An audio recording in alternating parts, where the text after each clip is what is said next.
Hola grandes amigos del universo, soy el señor Planck y aquí estamos en un nuevo vídeo. Hoy vamos a hablar de física. Empecemos.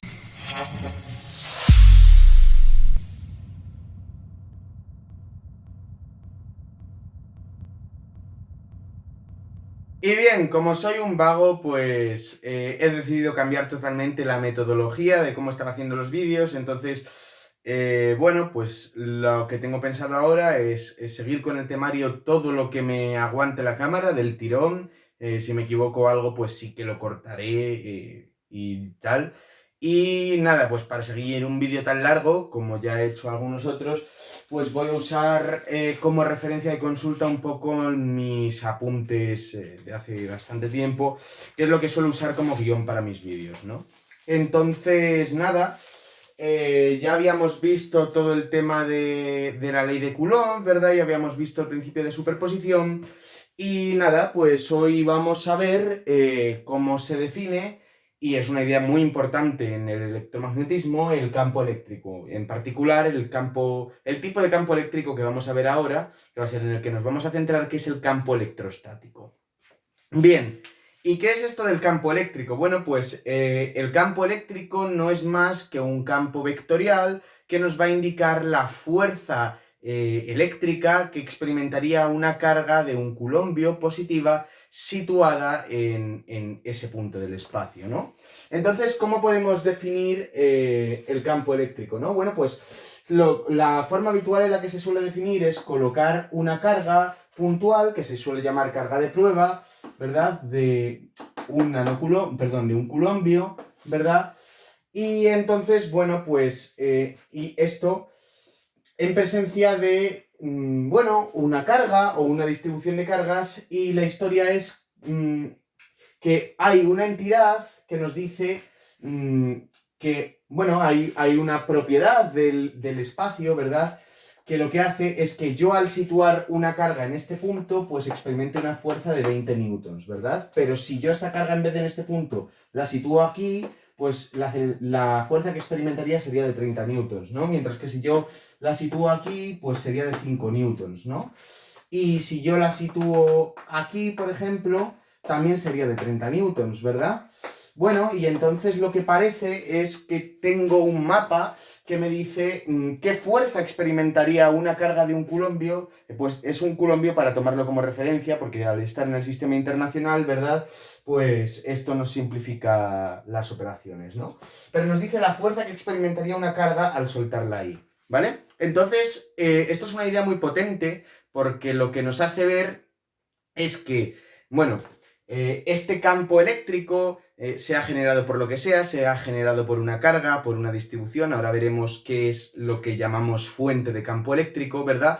Es una propiedad del espacio mismo. Entonces, cuando tú tienes un campo eléctrico, tienes una zona del espacio que está siendo afectada de alguna manera, de forma que si tú sitúas ahí cualquier cosa que tenga carga eléctrica experimenta una fuerza, ¿vale? Entonces podemos definir en un sentido físico y no matemático un campo como aquella región del espacio que sitúa, bueno, que aporta a algo, y ese algo depende de lo que sea, ¿vale?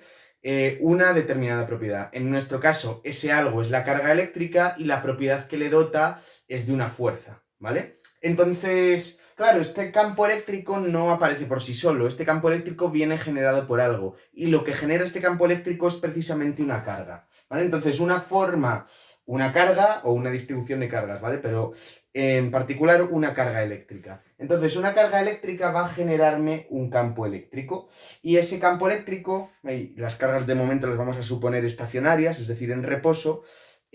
Bueno, pues entonces a ese campo en particular, como esa carga está en reposo, está estática, le vamos a llamar campo electrostático, ¿de acuerdo? ¿Cómo se calcula este campo, digamos? Bueno, pues vamos a ver, depende de la distribución que tengamos. El primer caso que vamos a ver va a ser el campo generado por una sola carga, ¿vale? Por una carga puntual, Q mayúscula, por ejemplo, de manera que, no, una cierta carga Q minúscula, ¿vale? Entonces, claro, yo sé la fuerza que experimenta esta cierta carga Q, ¿verdad? La coloque donde la coloque. Yo sé que esa fuerza, pues viene dada, ¿verdad? Por la ley de Coulomb, que será el producto de las dos cargas, la que genera el campo, Q minúscula, y la que recibe la fuerza, Q mayúscula. Se suelen poner al revés, de hecho, pero bueno, da igual, las vamos a llamar así, ¿verdad? Por, pues, R menos R' entre R menos R' al cubo, ¿no? Esto lo vimos el otro día por la ley de Coulomb, ¿no? Donde R', pues, apuntaría a la posición en la que esté la carga Q, ¿vale? Si esto es el origen, pues esto sería R', y R apuntaría, pues, a la posición donde se encuentre la carga Q mayúscula, ¿no? Entonces, el campo eléctrico es la fuerza por unidad de carga, de manera que yo defino el campo eléctrico en un punto R, que es donde estaría situada esta carga hipotética de prueba, lo defino como la fuerza por unidad de carga que sitúo, es decir, por Q. Claro, pues calcular un campo eléctrico en el fondo es calcular la fuerza eléctrica que experimenta un coulombio de carga, ¿no? Entonces, de esta manera, pues yo me quedo con que el campo eléctrico que genera una cierta carga situada en R' en un punto R del espacio, pues no es más que esta carga partido por 4pi epsilon sub 0 por R menos R' entre R menos R' al cubo, ¿verdad? Este sería el campo eléctrico generado por una sola carga. Naturalmente, si nosotros queremos calcular el campo eléctrico generado por una distribución de cargas, ya sea por una distribución discreta, es decir, por n cargas puntuales, o por una distribución continua, esto es, un hilo cargado con una densidad lineal de carga, o una esfera cargada con una densidad volumétrica de carga, pues lo que tenemos que hacer es aplicar el principio de superposición. Naturalmente, como el campo eléctrico no es más que la fuerza eléctrica multiplicada por una constante, a saber, la inversa de la carga de prueba, ¿verdad? Pues lo único que tenemos que hacer, bueno, lo que sabemos es que como el principio de superposición vale para fuerzas y esto tiene un carácter vectorial, de forma que la fuerza va en la misma dirección que el campo eléctrico.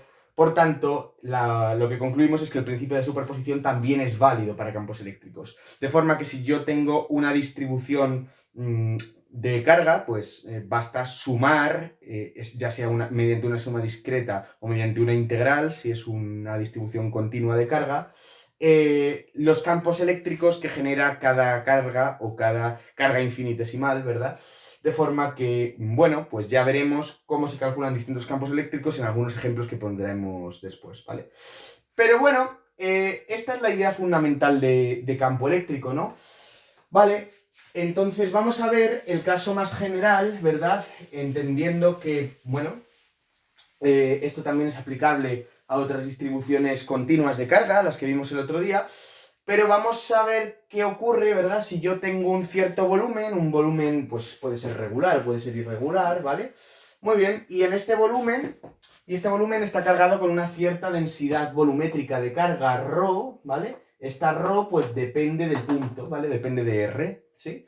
O mejor dicho, de R', porque lógicamente cada puntito de aquí, ¿verdad? Va a ser una fuente de campo eléctrico.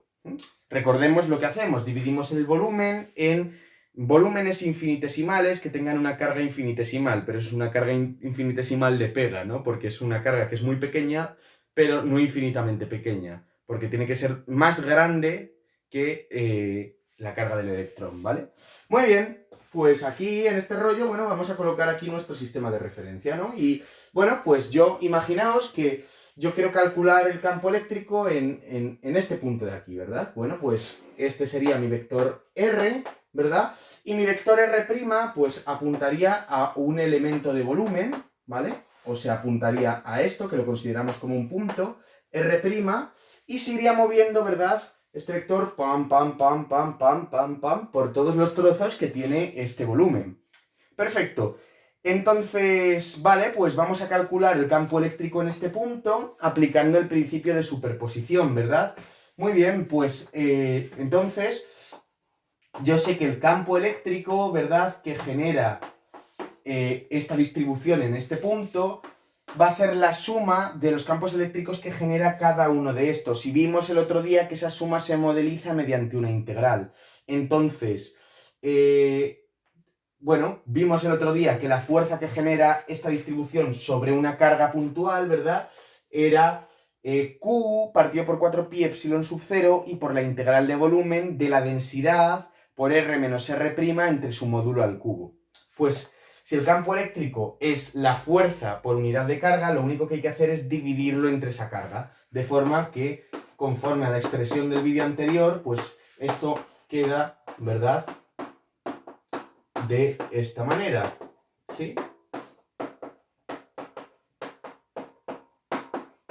Muy bien, entonces el campo eléctrico, ¿verdad?, en un punto exterior, y ahora matizaremos eso, el propio volumen, pues queda definido por esta expresión, ¿no? Aplicando el principio de superposición, es la suma de todos estos campos, y esos campos tienen una carga infinitesimal que es ρ diferencial de V, ¿no? De manera que, ¿no?, pues si cada uno me generase Q partido por 4pi epsilon sub 0 y por esto de aquí, pues ahora lo que tengo que hacer es sumarlo para todos los trocitos, ¿verdad? Y multiplicarlo por la carga de cada trocito, que es entre comillas esta, ¿no? Entonces hago esa integral de volumen, ¿no? Que sería una integral triple, etcétera, dependería del volumen. Lógicamente vamos a considerar en problemas volúmenes que tengan un cierto grado de simetría, ¿vale? Para que podamos hacer esto. Muy bien, vale, entonces hasta aquí todo chill, todo guay, ¿vale? O sea, con la fuerza ni nos habíamos preocupado de qué pasaba dentro, porque lógicamente pues yo me imagino que tengo un cascarón y me imagino la fuerza que hace ese cascarón cargado sobre el resto del universo, pero sí que me puede hacer una pregunta de, vale, si el campo eléctrico me da ese mapa, ¿cómo funciona ese mapa dentro de ese volumen? Es decir, esta integral, ¿vale? Pues es una integral de volumen y este término de aquí, en particular, pues es siempre un número real, ¿no? Entonces, claro, ¿qué pasa? Que esta integral podemos decir que converge para puntos exteriores, es decir, que siempre me da un número real, ¿vale? No se me va a infinito ni nada para puntos exteriores, pero claro, ¿qué pasa, verdad? Si yo ahora quiero calcularme el campo eléctrico, pero no en un punto exterior, sino en un punto, ¿verdad? En un punto interior, ¿vale? R. Claro, ¿qué pasa? Pues que R' lo voy moviendo y llegaría un momento en el que R' se aproximase a R. ¿Y qué pasa cuando R' se aproxima a R? Pues muy sencillo, que la resta, ¿a cuánto se aproxima? A 0.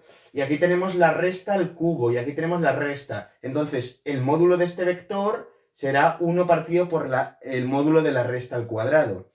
Pero claro, si la resta al cuadrado se va a 0, este módulo se va a infinito. Entonces el campo eléctrico, la integral divergería para ese punto interior y el campo eléctrico se me iría infinito en un punto interior. Y eso sabemos que no tiene ninguna clase de sentido, porque eso lo que querría decir es que las propias cargas internas del sólido, ¿verdad?, se verían infinitamente atraídas o infinitamente repelidas, ¿no? Se dice repelidas o repulsadas. Sí, repulsadas creo que se puede decir, ¿no?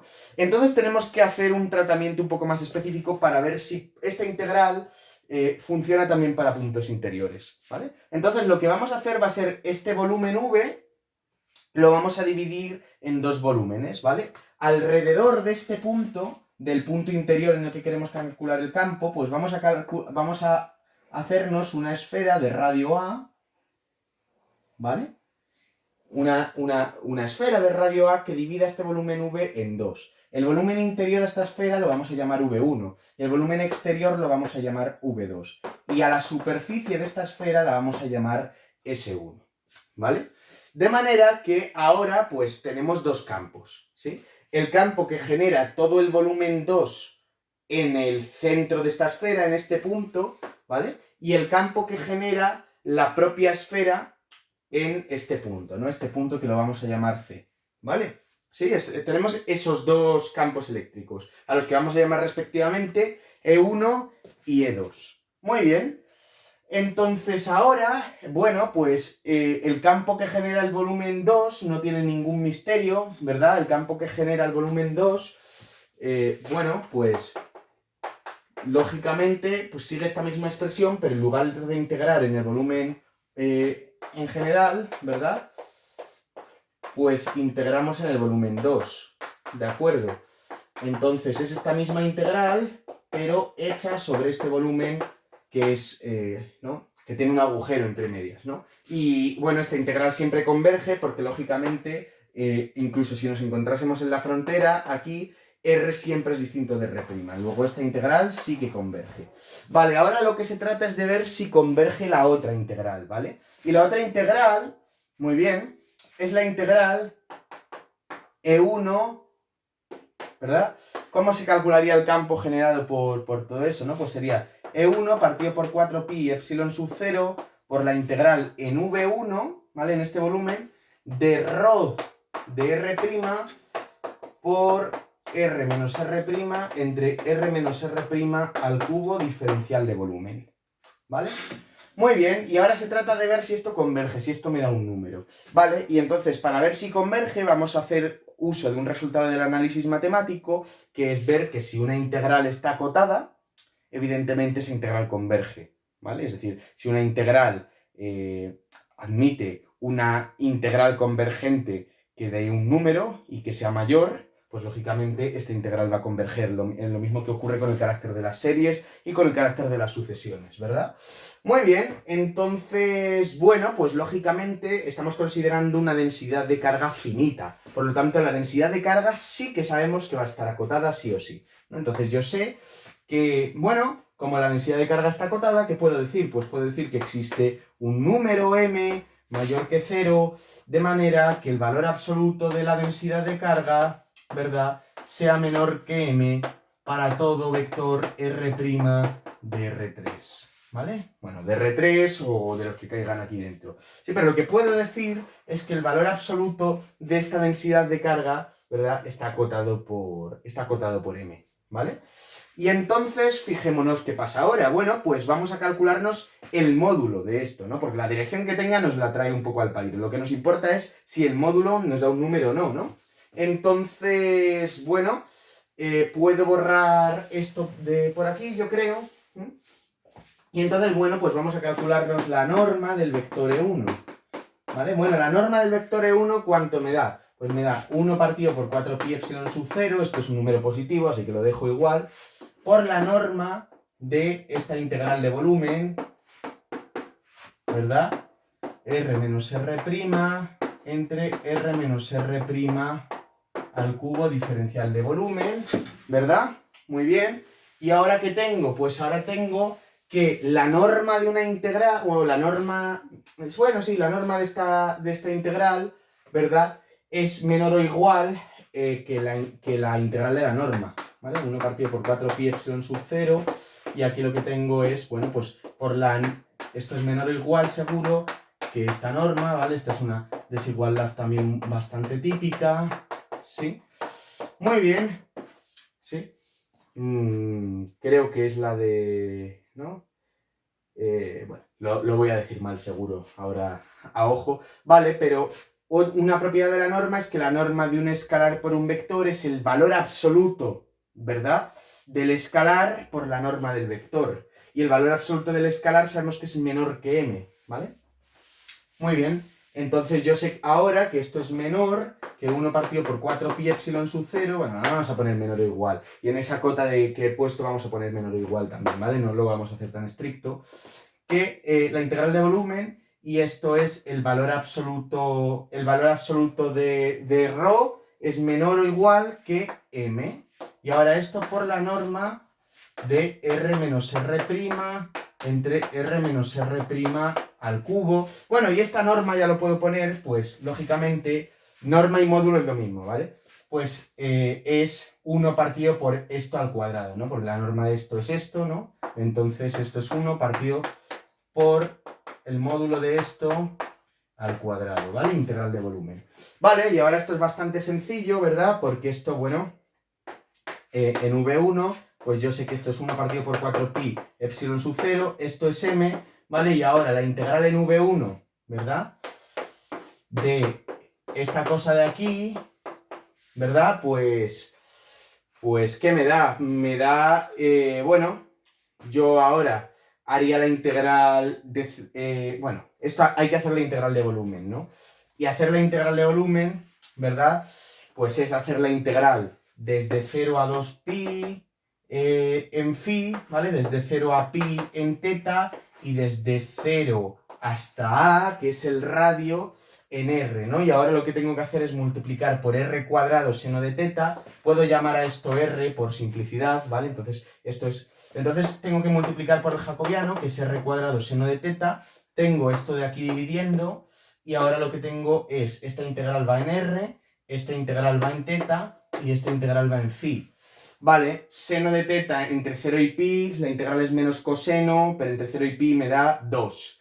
Y aquí nada depende de phi, esto me da 2pi, o sea, 2pi por 2, 4pi, ¿vale? Y ahora este r cuadrado con este r cuadrado se va y esta integral en r me queda a. Luego, esta integral de aquí me queda 4pi a, la podéis hacer, ¿vale? Y entonces esto me queda que es m por 4pi a entre 4pi epsilon 0. Pero bueno, lo que me queda es ma partido por epsilon sub 0. O sea que siguiendo la misma expresión, ¿verdad? Me queda que la norma de esto es menor o igual que un número real, o sea, está acotada. Entonces, si la norma está acotada, la norma de este vector está acotada, pues lógicamente este vector más este vector me dará otro vector de norma acotada, o sea que lo que tenemos es que la misma expresión que teníamos antes converge también para puntos interiores. O sea, lo que sabíamos seguro para puntos exteriores también nos vale para puntos interiores, pero lo tenemos que demostrar. Quiero decir, en los ejercicios no va a hacer falta, pero yo os lo demuestro para que veáis que es una expresión que es absolutamente general, pero no es absolutamente general de partida. Quiero decir, es una consecuencia del cómo está definida el hecho de que sea absolutamente general para puntos interiores y para puntos exteriores de la distribución. ¿Sí? Muy bien, pues esto es todo lo que tiene que ver con el campo electrostático per se, ¿no? O sea, ahora vamos a ver más cosas, bastantes más cosas. Y bueno, si esto fuese un único vídeo, pues yo ya lo dejaría por aquí. Pero como he dicho que iba a continuar, bueno, pues vamos a ver, ¿verdad? Ya cosas un poquito más interesantes. Muy bien. Entonces... Bueno. Ahora vamos a ver ya nuestra primera ecuación de Maxwell, que va a ser la ley de Gauss para el campo electrostático. Pero vamos a ir con la calma y vamos a ir tranquilitos. Entonces, lo primero de todo que tenemos que saber es que el campo eléctrico es un campo vectorial en R3. Y un campo vectorial en R3, por el teorema de Helmholtz, que podríamos usarlo directamente para deducir la ley de Gauss y tal, pero prefiero ir de una forma un poco más empírica, ¿vale? Un poco más, ¿cómo se dice esto? Heurística, ¿de acuerdo? Y entonces, pues vamos a ir paso a paso para que lo entendáis todo y sepáis de dónde viene, ¿vale? Entonces, ¿de acuerdo? Pues lo que nos dice el teorema de Helmholtz en esencia es que un campo vectorial queda caracterizado totalmente calculando su divergencia y su rotacional. Entonces vamos a calcular la divergencia y el rotacional del campo eléctrico. Entonces vamos a suponer de nuevo el caso más general, que es que tenemos una cierta distribución de carga, ¿vale? Entonces una distribución volúmica de carga pues nos da un campo eléctrico, ¿verdad? Que es 1 partido por 4pi epsilon sub 0 por la integral de volumen de ρ evaluado en R' y por R menos R' partido por R menos R' al cubo diferencial de volumen. Muy bien, entonces calcularnos la divergencia de esto a pelo pues puede parecer un poco coñazo, ¿no? Entonces lo que vamos a hacer va a ser este término, ¿vale? Lo vamos a reducir y vamos a comprobar que es igual al gradiente de algo, ¿vale?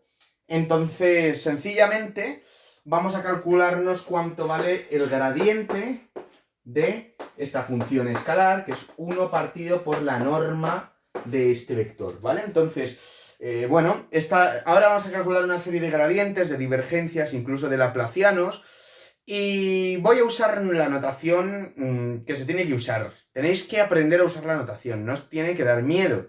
Ya sé que al principio os puede estallar la cabeza, os puede echar para atrás, pero de verdad que una notación inteligente te simplifica la vida. Todo lo que tardas en aprender a usarla, luego te lo ahorras en usarla y en muchísimo tiempo, ¿vale? Entonces vamos a ir paso a paso en este porque es la primera vez y vamos a calcular cuánto vale el gradiente de este. ¿Para qué? Ahora lo veremos, con la calma. Bueno, entonces el gradiente de una cosa sabemos que es la derivada respecto a todas las coordenadas por los vectores unitarios, ¿no? La suma, ¿verdad? O sea, es un cierto vector, ¿no? Entonces, vamos a ver cómo escribimos esto, ¿no? Es decir, si yo hago el gradiente de una función, pues yo sé que es el vector, la derivada de f respecto a x. Vamos a poner x1, x2 y x3, ¿vale? Ya luego usaremos x y z. x1 por u1, ¿verdad? Más la derivada de en x2 por u2, más la derivada parcial de f respecto a x3 por u3, ¿no? O por los unitarios en cada dirección. Entonces vamos a calcularnos en coordenadas cartesianas cuánto vale este gradiente. Ya sabemos que al cambiar de sistema de coordenadas estos vectores unitarios no son constantes, entonces pues tienen un cierto cambio que podéis consultar, vienen todos los libros de electromagnetismo, ¿vale? O de cálculo vectorial. Bueno, y entonces el gradiente de esto vamos a aplicar en primer lugar, vamos por paso a paso, ¿no? Entonces, ¿esto cómo lo puedo compactar? Pues puedo decir, vale, pues esto es la suma de la derivada respecto a la iésima coordenada, ¿vale? De la función que sea. Ahora la función va a ser esta. Muy bien. 1 partido por el módulo de esto, ¿vale? Esto es una función escalar, la derivada respecto a esta coordenada, está aquí bien. Y por el unitario en esta dirección, ¿no? Y la suma desde 1 hasta 3. Aquí, ¿qué es lo que estamos diciendo? Lo mismo que hay aquí, ¿no? Pero he sustituido f por esto, ¿vale? O sea, estoy sumando desde 1 hasta 3 todas estas coordenadas, ¿vale? Entonces, este término lo iteramos, lo ponemos, cuando i vale 1 vale tanto, más cuando i vale 2 vale tanto, ¿sí? Muy bien, a estas alturas yo creo que esto no asusta a nadie. Vale, y ahora, bueno, pues vamos a calcularnos cuánto vale la derivada de esto respecto a la coordenada iésima. ¿Vale? Y bueno, pues venga, esta vamos a hacerlo poco a poco, ¿no? Entonces vamos a aplicar la regla de la cadena, ¿no? Entonces yo aquí tengo una función que además que dependerá de x1, de x2 y de x3. Pero bueno, tengo 1 partido por una función, ¿vale? Bueno, pues la derivada, vamos a ponerlo paso a paso, ¿no? La derivada de 1 partido por una función, ¿verdad? Pues ya sabéis que es menos 1 partido por esa función al cuadrado, ¿vale? Y por la derivada de la propia función, ¿vale? Sí, menos 1 partido, o podéis ver esto elevado a menos 1 y bajo el menos 1 y pasa esto, ¿vale? Muy bien, y ahora, ¿cuánto vale esta derivada? Vale, pues es que resulta que ¿cuánto vale el módulo de esto, no? Bueno, pues el módulo de esto es la raíz cuadrada de la suma de las componentes al cuadrado, ¿vale? Y aquí, bueno, pues sería x o x1 menos x1' al cuadrado, más x2 menos x2' al cuadrado, etcétera, ¿no? Hasta 3. Y esto a la vez lo vamos a escribir usando, ¿verdad?, la notación que, pues, queremos, ¿no? Que será, bueno, pues la suma desde... Bueno, no vamos a usar i, vamos a usar j, otro índice, ¿vale? Desde 1 hasta 3, de xj menos xj', todo ello al cuadrado. Aquí estamos diciendo lo mismo. Y no os asustéis por esta notación, en serio. Y ahora que tenemos la raíz cuadrada de la suma de estos cuadrados, ¿vale? Bueno, entonces, la derivada de la raíz cuadrada de una función, ¿qué me da? ¿No? Pues me da... Bueno, esto está igual. Me da 1 partido por 2 veces la raíz, ¿vale? 1 partido por 2 veces esta raíz, ¿vale? ¿Vale? Aquí no pongo los índices, podríais ponerlos, pero bueno. 1 partido por 2 veces la raíz por la derivada de la función, es decir, por la derivada respecto a xy de esta suma de xj menos xj' al cuadrado desde j igual a 1 hasta 3. Muy bien, ahora cositas. Claro, la raíz de esto, naturalmente, pues es otra vez esta norma, la norma de r menos r'. ¿Vale?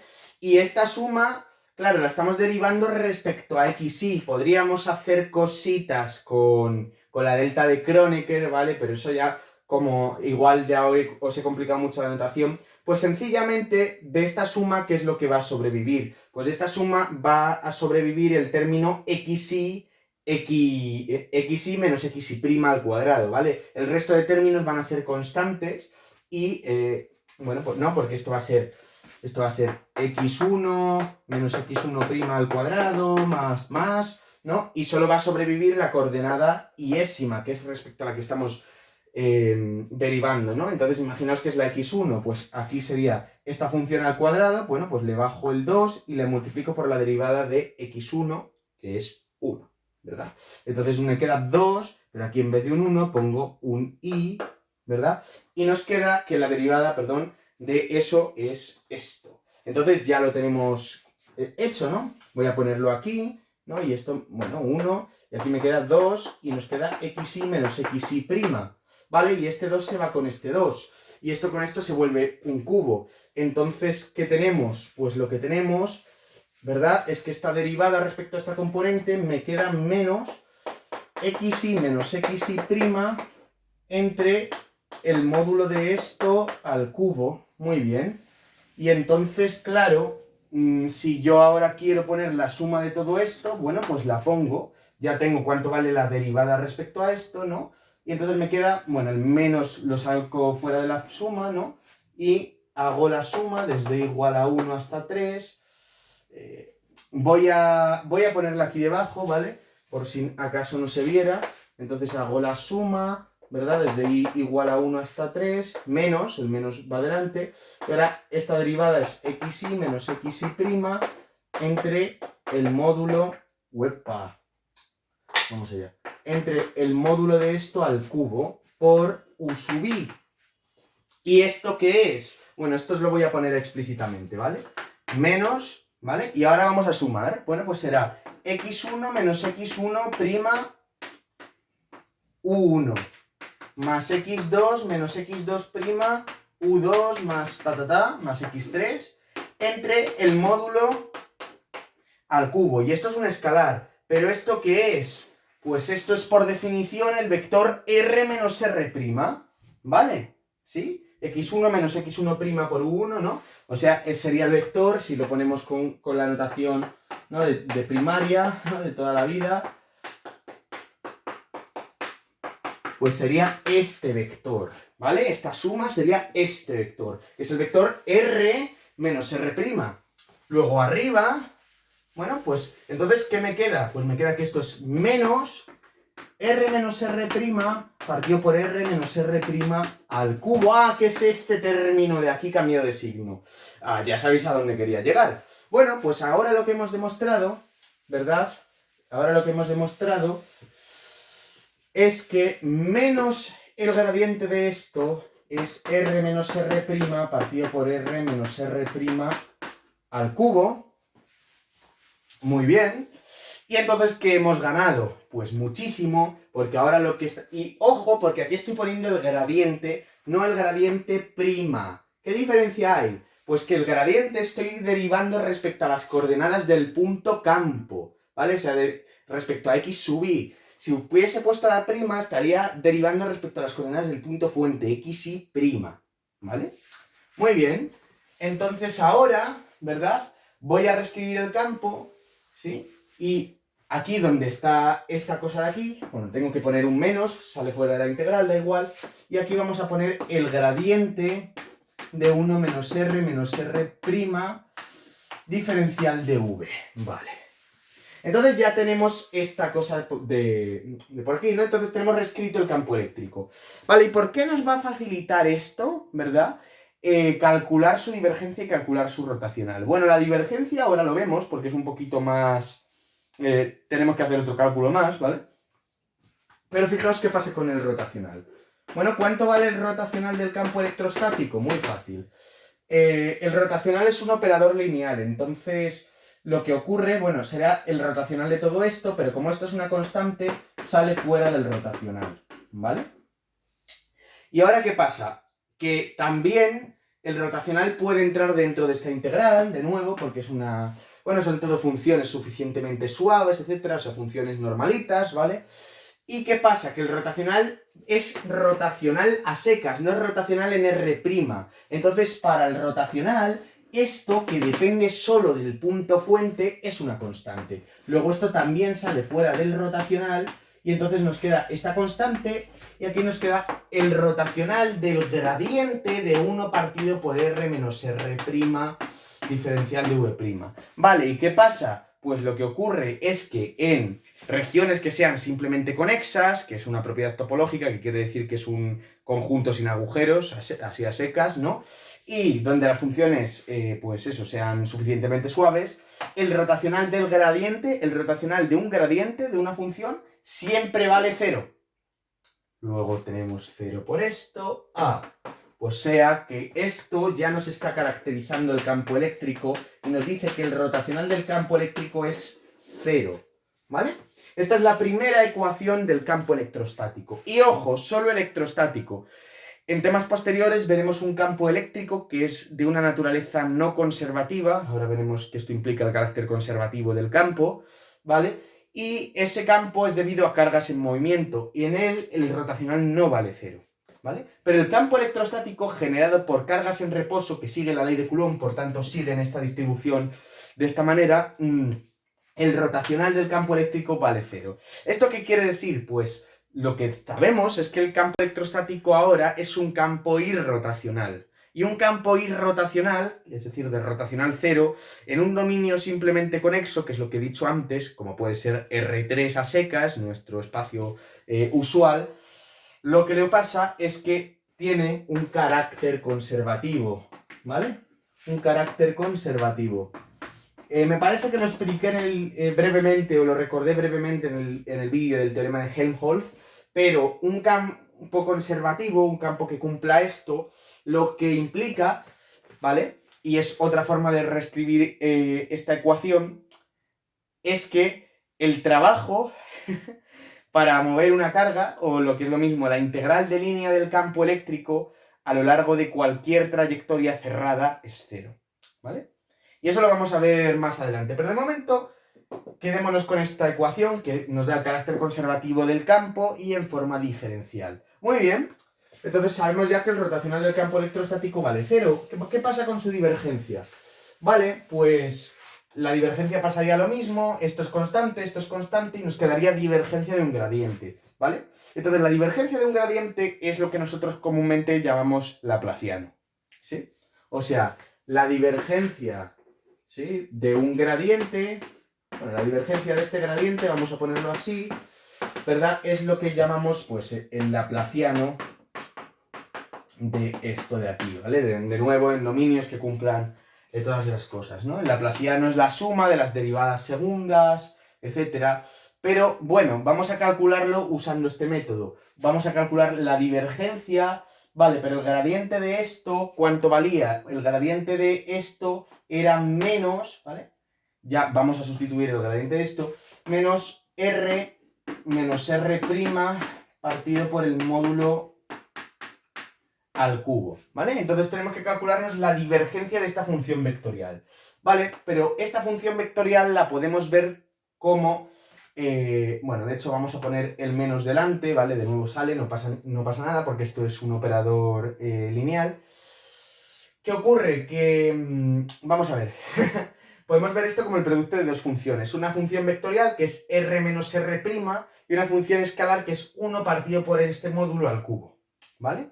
O sea, o por esto a la menos 3. Muy bien, entonces vamos a aplicar aquí la regla del producto, pero para funciones en varias variables, ¿no? Y entonces dice así que la divergencia del... Vamos allá. La divergencia, ¿sí?, de el producto de una función escalar por una función vectorial, ¿sí?, pues es derivada del primero, pero derivada del primero en sentido vectorial, o sea, el gradiente de f, esto es un vector, pero claro, esto es un número, producto escalar con a, ¿vale? O sea, este vector, gradiente de f, producto escalar con a, más f por, y ahora, la divergencia de a, ¿vale? ¿Sí? La divergencia de a, ¿de acuerdo? ¿Sí? Entonces, esto es un número multiplicado por esto, que es otro número. Y ahora, esto es un vector, y esto es otro vector, pero con el producto escalar me da un número. ¿Sí? Muy bien, pues vamos a hacer eso. Entonces ahora, la vamos a ver al revés, ¿no? Entonces lo que vamos a hacer va a ser menos, el menos va adelante, ojo, menos, no sé si esto se llega a ver, menos. Y ahora vamos allá. Divergencia del de arriba, ¿vale? La divergencia de R menos R', entre el módulo de r menos r' al cubo, ¿vale? A ver, vamos a poner aquí dos corchetes y ahora, pues lo que hay que hacer es el gradiente de 1 partido por el módulo de esto al cubo, ¿vale? Producto escalar con r menos r'. Muy bien. ¿Cuánto vale la divergencia de r menos r'? Muy fácil, ¿de acuerdo? ¿Cuánto vale esa divergencia? Pues la divergencia es la suma, bueno, ya la habéis visto en el vídeo del teorema de Helmholtz, imagino, pero imaginad, bueno, más fácil, mire, es que lo voy a hacer explícitamente, ¿vale? Imaginaos, esto es x menos x', y menos y', z menos z'. Y ahora lo que tengo que sumar es la suma de las derivadas de cada componente respecto a sí misma, ¿no? Entonces será la derivada de x menos x' respecto a x. ¿Cuánto vale esta derivada? 1, más esta 1, más esta 1. Esta divergencia vale 3. ¿De acuerdo? ¿Sí? Entonces, nada, pues esto es menos, y abrimos aquí, bueno, y entonces vamos a poner 3, y esto lo vamos a pasar, ¿vale? Elevado a menos 3. Vale, pues el primer término, fijaos qué rápido ya lo tenemos. Y ahora vamos con el segundo, que va a ser un poquito más largo de hacer, pero que no va a ir mucho más para largo porque ya hemos hecho otros cálculos antes, ¿no? Entonces, vamos a calcular cuánto vale este gradiente. Bueno, pues vale, creo que voy a borrar, no sé exactamente dónde. Si voy a borrar todo esto de aquí, ¿vale? ¿Sí?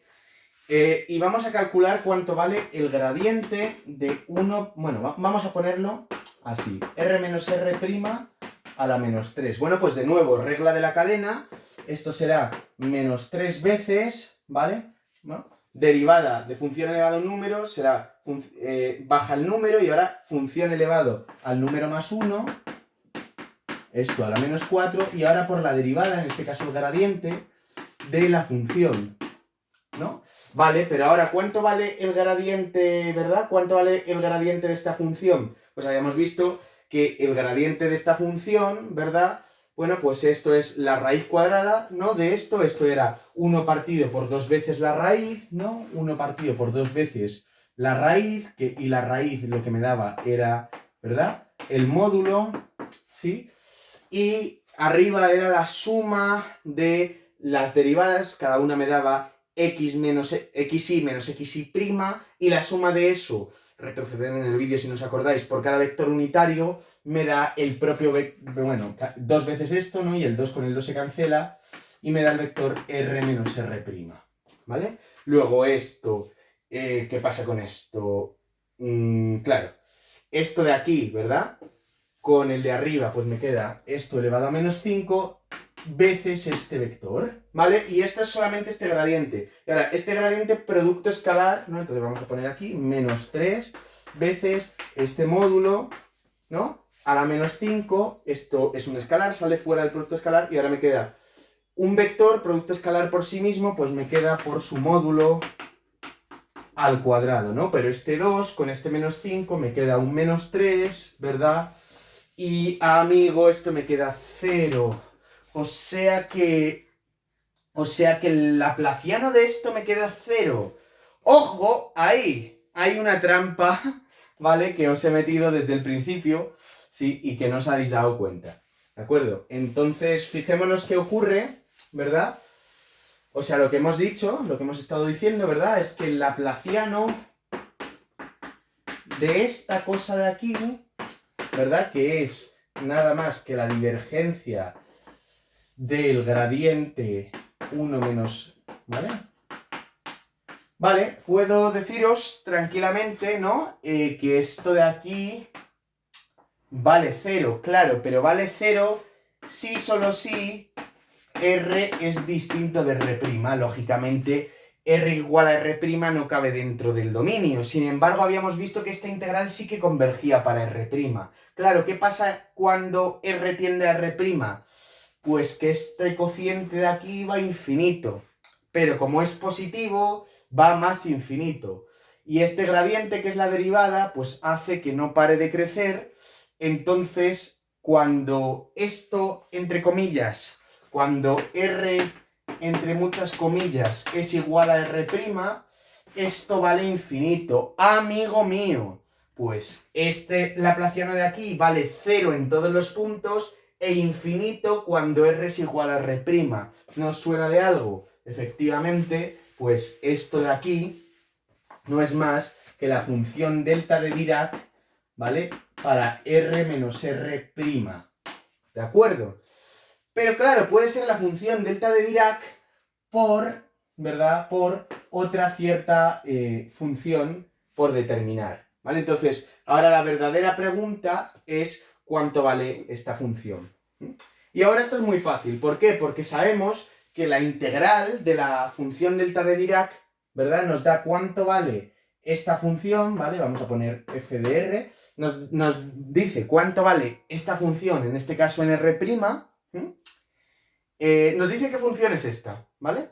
Entonces, el área me da, ya sabéis, la función evaluada en ese punto. Vamos a ver cuánto vale esta función y vamos a ver exactamente cuánto vale esto. Esta función a lo mejor es una constante y en este caso ya os digo yo que lo va a ser. Bueno, este laplaciano, entonces lo que tenemos que hacer es la integral en una esfera de radio infinito, ¿no? Si habéis visto aquí el vídeo de la delta de Dirac. Entonces, este laplaciano, bueno, vamos a integrar, ¿vale? En una esfera de radio infinito. O sea, vamos a integrar desde 0 a 2pi en ángulo azimutal, desde 0 hasta pi en ángulo vertical y desde 0 hasta infinito en radio, ¿vale? Vamos a multiplicar ahora por el jacobiano de cambio esféricas, r cuadrado seno de teta. Muy bien, y ahora lo que queremos integrar, ¿qué es? Pues lo que queremos integrar, ¿verdad? Bueno,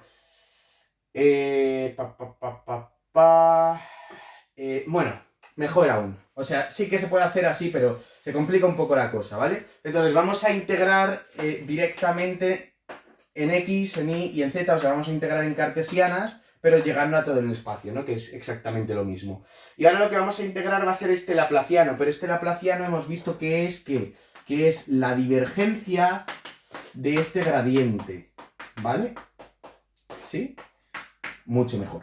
¿Y ahora qué pasa? Pues vamos a aplicar el teorema de Gauss-Strogatsky. El teorema de Gauss-Strogatsky, para funciones de varias variables, me dice que la integral de volumen de la divergencia, ¿vale? De una función, pues es lo mismo que la integral cerrada la integral de superficie sobre la superficie cerrada de esta función, ¿vale? Por el vector normal, este es el vector normal de la superficie. Entonces, yo ahora esto lo estoy integrando, ¿vale? En todo el espacio, ¿no? O sea, entre comillas, en una esfera infinita. Entonces, ahora lo que estoy haciendo es integrar en una esfera de radio infinito, o sea, la superficie, ¿cuál va a ser? Pues va a ser una esfera de radio infinito, ¿no? El radio entre comillas es infinito. Entonces, ¿cómo cambio yo esto, no? Bueno, pues yo sé que la integral de volumen, esto es una integral triple, por tanto es una integral de volumen, de la divergencia es lo mismo que la integral sobre la superficie cerrada, ¿vale? En este caso es una superficie que tiende a infinito, ¿vale? De el propio vector, en este caso la divergencia de esto, ¿sí? Por el normal y por el área. ¿Vale? Muy fácil. Y ahora esta, ¿vale? ¿Sí? Esta divergencia, ¿cuánto valía? Bueno, pues esta divergencia valía menos, el menos valante, r menos r' partido por r menos r' al cubo. Claro, y el vector normal, ¿verdad? El vector normal a esa superficie esférica, pues va a ir en la dirección, ¿sí? De r menos r'. Luego, el producto escalar de esto vale el módulo de r menos r'. Y r menos r' en módulo se cancela con este cubo de aquí, ¿vale? Y entonces me queda la integral de superficie de esto, de r menos r'. Muy bien, entonces, ¿qué es? Bueno, pues, esta integral, vamos ahora sí a cambiar a esféricas, y ahora lo que vamos a tener que hacer va a ser integrar los dos ángulos, de 0 a 2pi y de 0 a pi. Pero ahora sí hay que multiplicar, el menos se me olvida de delante, por el jacobiano de cambio a esféricas. Y lo que estamos es ante una esfera, bueno, será r cuadrado seno de teta, ¿vale? Y entre, bueno, R mayúscula al cuadrado, y vamos a llamar a esto de aquí R, ¿sí? Entonces estaremos entre R al cuadrado, ¿verdad? Y ahora tenemos que integrar en teta y tenemos que integrar en phi. Pero este R va a infinito, ¿vale? O sea, es un radio infinito. Pero ¿cómo lo ponemos dentro de una integral? Que se supone que, ¿verdad? ¿Cómo lo ponemos dentro de una integral? Que se supone que converge, ¿no? Bueno, pues esto va a ser el límite cuando el radio tiende a infinito de esta integral, ¿vale? Entonces, aquí lo que estamos diciendo es que estamos calculando una integral en un radio que es infinito, ¿vale? Ya lo hemos sustituido, entonces esto con esto se cancela, el límite de esto, lógicamente, me queda la propia integral, esta integral la podéis hacer, esto es muy sencillo, de 0 a 2pi en phi, esto es 2pi, y el seno de teta entre 0 y pi, pues ya sabéis que es 2, con lo cual esto es menos 4pi. ¿De acuerdo? ¿Sí? Entonces, ¿qué nos está diciendo? Pues que esta función es constante y es menos 4pi, con lo cual ya lo tenemos, ¿vale? Entonces, lo que tenemos es que el laplaciano de esta cosa, ¿verdad? La divergencia de esta cosa, pues no es nada más que menos 4pi veces la delta de Dirac en R menos R'. De modo que la divergencia del campo eléctrico es menos 1 partido por 4pi epsilon sub 0 por la integral de volumen de ρ R', y ahora tenemos por la divergencia del gradiente, que es el laplaciano de 1 partido por R menos R', diferencial de volumen. ¿Y esto qué es? Pues esto es, este laplaciano es menos 4pi, ¿verdad? El menos con el menos se va, 1 partido por 4pi epsilon sub 0, 4pi sale fuera de la integral, y me queda la integral de volumen de ρ de R' por la delta de Dirac de R menos R' en V, 4pi con 4pi se va, y ahora la integral de volumen de la delta de Dirac por una función, que es, pues es la función evaluada en R. Luego esta integral me queda ρ en R, luego ya hemos llegado, ¿verdad?, a la primera ecuación de Maxwell. ¿Vale? La divergencia del campo electrostático vale siempre la densidad volumétrica de carga partido por epsilon sub 0. ¿De acuerdo? Y esta es otra ecuación de campo, ¿sí? Entonces, en definitiva, tenemos dos ecuaciones que nos caracterizan el campo electrostático. La primera es esta, el rotacional del campo eléctrico vale 0, y la segunda es esta, la divergencia del campo eléctrico vale ρ partido por epsilon sub 0. ¿Vale? Estas son las dos ecuaciones del campo electrostático en forma diferencial. En particular, la segunda es lo que se conoce como la ley de Gauss, ¿vale? La ley de Gauss para el campo electrostático en forma diferencial. Bueno, ¿y por qué se dice que está en forma diferencial? Pues porque está operada con operadores diferenciales. Ahora, ¿cómo reformulamos esto para pasarlas a las leyes, a la ley de Gauss de toda la vida, por ejemplo, ¿no? De bachillerato y de la escuela, pequeños, ¿no? Primaria, de infantil, de esas cosas. Bueno, pues muy fácil. Hay que saber un poquito de álgebra vectorial, pero va a ser mínimo. Entonces, vale, estas ecuaciones también admiten una forma integral, es decir, una forma con integrales. Para ello vamos a usar los teoremas más básicos del cálculo multivariable, ¿sí? Entonces, bueno, el rotacional del campo electrostático vale 0. Muy bien, pues ahora lo que voy a hacer para convertir esta forma diferencial va a ser tomar la integral a lo largo de cualquier superficie, ¿vale?, del rotacional del campo electrostático. Sí, o sea, el flujo, lo que voy a tomar va a ser el flujo, ¿vale?, a lo largo de cualquier superficie. Esto lo estoy multiplicando por n, que es el vector normal unitario a la superficie, diferencial de a, y entonces integro ambos lados de la igualdad, ¿no? Pero la integral de 0, lógicamente, es 0. Y ahora, por el teorema de Stokes, yo sé que la integral de flujo, ¿no?, que es un vector producto escalar el normal integrado en una superficie, la integral de flujo de un vector, ¿vale?, es lo mismo que la integral a lo largo de la curva que cierra dicha superficie, la integral de línea de E diferencial de L igual a 0. Y esto, pues lo que nos está diciendo, ¿verdad? Es que la circulación del campo electrostático a lo largo de cualquier curva cerrada es cero, es decir, que el campo electrostático es conservativo. Vale, ¿qué es esto de la integral de flujo? Os lo dibujo gráficamente. Bueno, imaginaos que tenemos una superficie tal que así, ¿vale? ¿No? Un cascarón de huevo, ¿no? Por ejemplo, solamente la superficie, ¿verdad? Y el campo electrostático, bueno, pues tira para acá, ¿no? Por ejemplo. Vale, bueno, pues calcularnos su flujo, ¿verdad? Que es hacer esta integral, ¿no? Ya sabéis que el normal cambia según la posición en la que estemos. Es equivalente a calcularnos a lo largo de la curva, ¿vale? ¿Qué curva cierra la superficie? Pues la curva que cierra la superficie es esta. Y yo lo que sé, ¿verdad? Es que si multiplico escalarmente, ¿verdad? El vector tangente a esta curva por el vector campo electrostático y los sumo todos me da 0. ¿De acuerdo? Muy bien. Entonces, cualquier circuito cerrado que yo tome, ¿verdad? Si yo ahora tomo el campo electrostático, ¿no? Y esto es diferencial de L, pues, y es un campo electrostático, pues la circulación de este campo electrostático me da 0, ¿no? ¿Sí? ¿Verdad? Bueno, ¿eso qué quiere decir, no? Pues que si, por ejemplo, yo efectivamente tengo este circuito, ¿verdad? Y yo tengo... En las tapas arriba y abajo no tengo campo electrostático, pero aquí tengo un campo electrostático que es perpendicular a esta cara. Pues para que la circulación me dé 0, necesariamente en esta otra cara, ¿verdad? No, aquí no pasaría nada, aquí igualmente la circulación sería 0, ¿no? Pero imaginémonos que tengo un campo electrostático, ahora sí, que me va para acá, en todo momento, ¿no? Fijémonos qué pasa. Pues si el campo electrostático va para arriba en todo momento, el producto escalar con este es 0, el producto escalar con este es 0, pero aquí el producto escalar me da el módulo del campo electrostático, ¿verdad? Pero aquí el producto escalar, como el campo sigue yendo para arriba, me da menos el módulo del campo electrostático, de forma que esta suma se cancela y da 0. ¿Sí? Muy bien.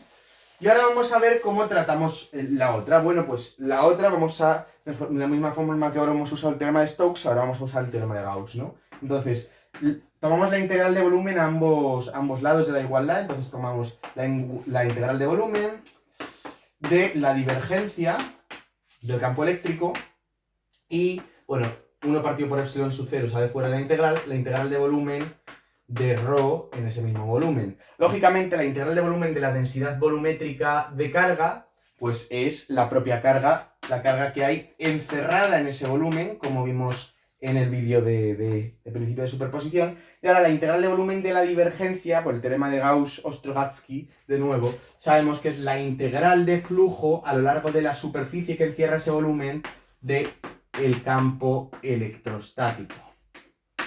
Y llegamos a la forma integral de la ley de Gauss para el campo electrostático. ¿De acuerdo? ¿Sí? Entonces, aquí lo mismo. Imaginémonos que tenemos una esfera y dentro del volumen de esa esfera, o sea, dentro de la esfera, pues sí que hay un campo electrostático, ¿vale? Dentro y fuera. Dentro y fuera, ¿no? Entonces, calcularnos la integral de volumen de la divergencia de este campo es equivalente a calcularnos cuánto vale el flujo de este campo, ¿verdad? O sea, en la propia superficie, y ahora solamente tomo la parte de arriba, ¿no? O sea, si es un globo, pues para calcularme la divergencia integro dentro y fuera, y para calcularme el flujo integro solo en la parte que toco del globo, en la parte de fuera, ¿vale? ¿Sí? Entonces esto es equivalente a esto, y son dos formulaciones equivalentes. Voy a ir viendo cuánto vamos a... Vale, pues justo, vamos a dejar el vídeo por hoy, así que nada,